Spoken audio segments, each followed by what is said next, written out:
here to update you again about the pipeline. First of all, to thank you for responding so quickly to this issue. There's a poll there. I appreciate this, and first of all, to go to Mr. Nanovik's question, like, why bother?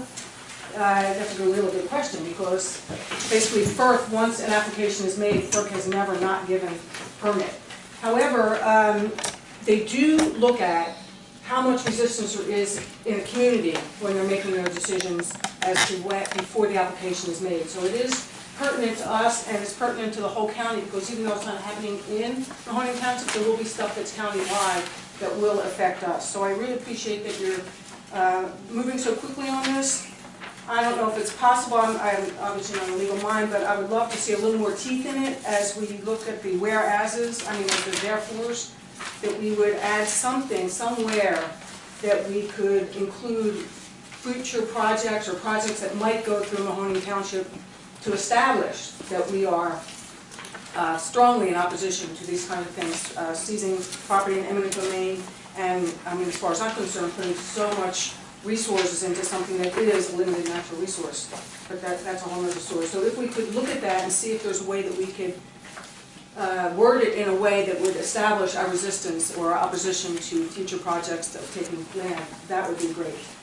And then in terms of what's coming up next, March 9th at the Townsend Fire Company, Doyle Heffley is sponsoring an informational meeting, and it will include a lawyer. I think it's more to talking about eminent domain and for homeowners. However, I know I'm going to go, and perhaps you might want to join me, to hear what avenues municipalities have, municipalities in the way. So I'm going to ask about that, and I think that's something that I'd be interested in hearing, like what is our options. Then in terms of the process itself, we're expecting the formal application to be in around July 1st. Penny's is going to put their application in, and then we'll have that time frame when we talked about becoming interveners. That's when we should submit our comments, and we should probably do that by email. Then the environmental impact study should be done around late August, and once that's done, there'll be more hearings about that. So our hope is to create as much resistance and really